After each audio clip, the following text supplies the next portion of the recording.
ukishampokea Yesu ndani ya moyo wako, ukaruhusu Bwana wa Yesu kwenye maisha yako, ukiwa bado duniani una uhakika kwamba mimi siwezi kwenda motoni. Siwezi kukosa mbinguni.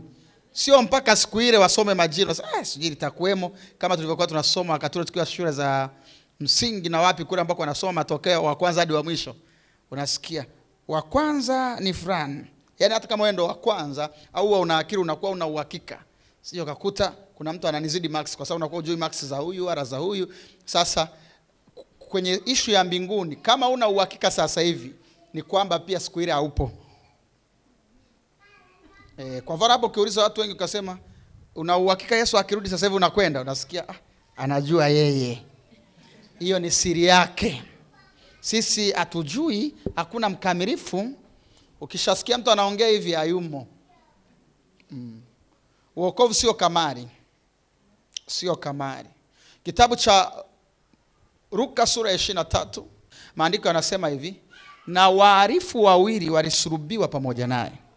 Mmoja mkono wake wa kushoto na mwingine mkono wake wa kulia. Sikiliza vizuri. Huyu ni Yesu wakati anasulubiwa. Maandiko yanasema kulikuwa na watu wawili walisulubiwa pamoja naye. Kama hujawahi kusoma kwenye maandiko basi kwenye movie ya Yesu uliona kulikuwa na watu misaraba mitatu pale. Mmoja wa katikati ni wa Yesu, wa kulia wa mwarifu mmoja, wa kushoto kwake mwarifu mwingine. Sasa maandiko yanasema mwarifu mmoja akamdhiaki Yesu. Yaani ingawa yuko msalabani na damu zinatoka lakini bado ana mdomo. Akasema wewe kama kweli wewe ni mwokozi, jiokoe wewe na utokoe na sisi kama kweli. Manake ukishasikia neno kama manake siamini. Neno kama ni neno la mashaka. Neno kama ni neno lisilokuwa na uhakika. Umenielewa?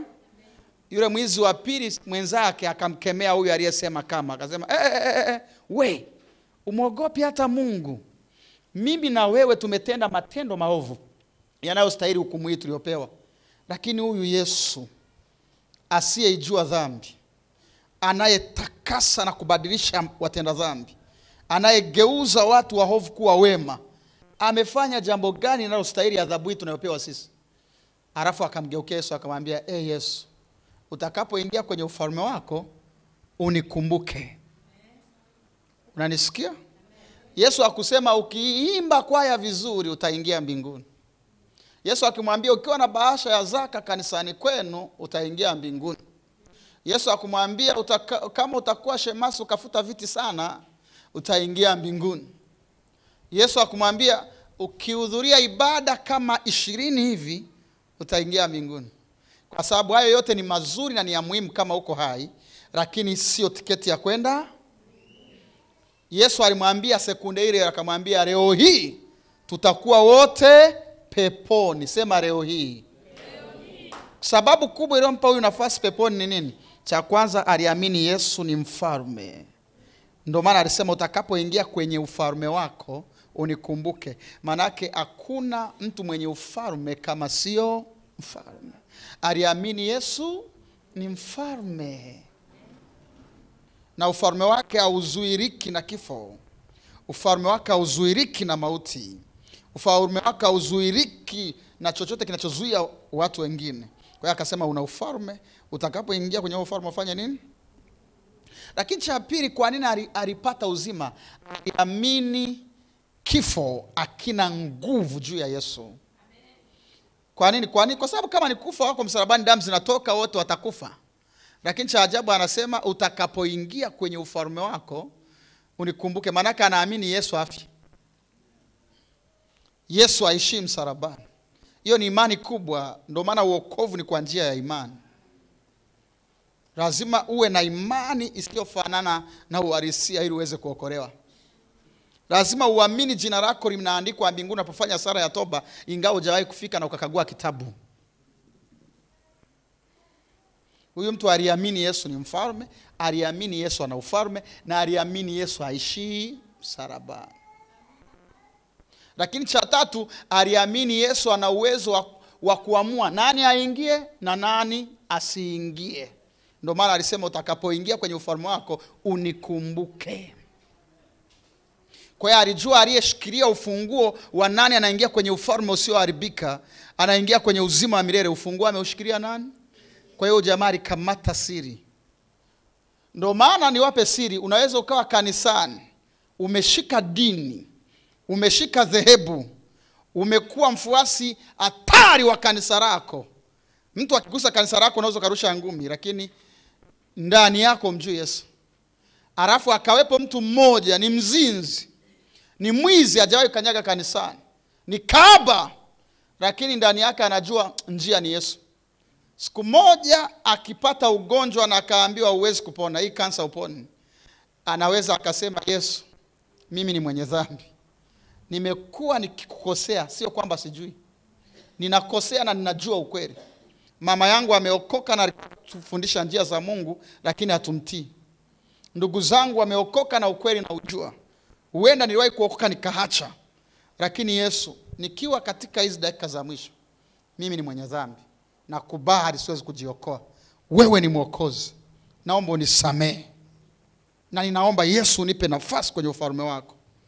Alafu huyu mtu anakwenda mbinguni. Alafu yule aliyekuwa anaimba kwaya kanisani kwao, yani wale ndo wakereketo wa makanisa na madhehebu, alafu sirini anateseka na dhambi, aendi.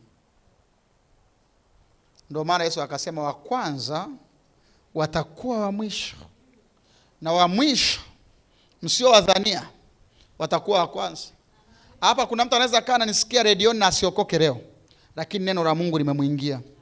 Siku ambayo atabanwa, atafanya maamuzi ya kuokoka na mbinguni anakwenda. Wewe ulikuwepo live, ukasema sisi tulishokoka, tulikuwa pale tunabubujika. Piga mweleka mmoja kabla hujarudi kuzimu.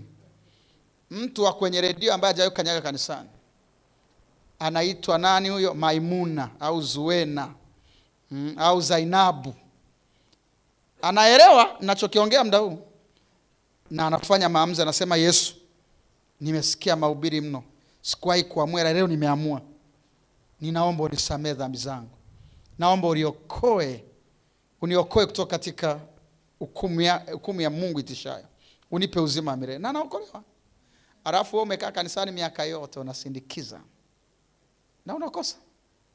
Ujaye kufikiri inavyouma, unakwenda jana mmoja na Osama bin Laden, kwa sababu wewe unaangalia picha za uchi. Picha za uchi, wewe na mume wako au wewe na mke wako mnaangalia picha za uchi, mnasema tunajifunza style mbalimbali. Alafu unaingia mahali ambako ameingia watu kama akina Osama, watu ambao hadi kuwaua ilibidi tumike nguvu kubwa.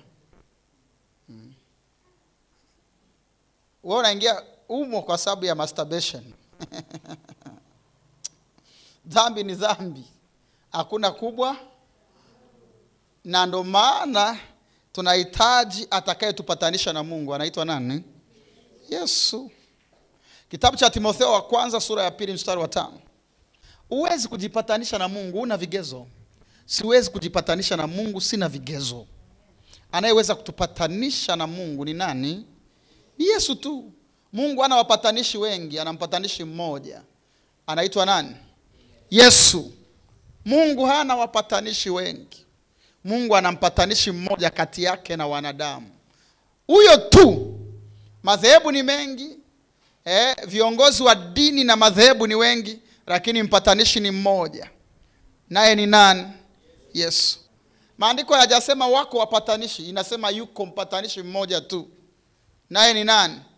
Kristo Yesu. Mwanadamu Kristo Yesu. Yesu tu. Ndio maana unaposikia Jamii FM huko kokote uliko, unatazama mtandaoni, ni kweli kabisa una dini yako, lakini dini yako haijapewa kazi ya kupatanisha mtu na Mungu. Ni kweli kabisa una dhehebu lako, lakini dhehebu lako halina tiketi ya kupatanisha mtu na Mungu. Mpatanishi ni mmoja, naye ni nani? Kristo Yesu. Kubali ukatae, huo ndio utaratibu. Lakini kubwa zaidi, atakaye wahukumu wanadamu wote bila kujali dini zao, walio hai na walio kufa, ni nani? Yesu. Hiyo kama ulikuwa ifahamu, hiyo ikamate kabisa. Kuna mhukumu wanadamu na wote walio hai na walio kufa. Yaani hadi walio kufa, hadi shangazi yako, hadi baba yako, hadi nani? Yeyote unayemfahamu. Atakaye wahukumu wote walio hai na waliokufa ni nani? Ni hakimu mmoja tu, anaitwa nani? Nani? Sura ya 4 mstari wa kwanza. Maandiko yanasema hivi: na kuagiza mbele za Mungu na mbele za Kristo Yesu, atakaye wahukumu walio hai na waliokufa. Atakaye fanyaje? Nani huyo? Na kuagiza mbele za Mungu na mbele za Kristo Yesu, atakaye wahukumu walio hai na waliokufa. Nani atahukumu? Wewe shikilia dini yako, hatukatai. Dhebra yako hatukatai. Lakini tunakutaarifu mapema, tunakuvujishia pepa la mwisho. Pepa la mwisho siku ya hukumu, atakaye hukumu walio hai na waliokufa ni nani? Atahukumu walioko kanisani na atahukumu waliokataa kuja kanisani. Atahukumu wa Kristo, atahukumu watu wa dini zote na wasio na, atahukumu walio hai na waliofanyaje? Ukifa hujamtoroka, atahukumu waliokufa. Ukiwa hai na ukamkataa hujamtoroka, atahukumu hata walio hai.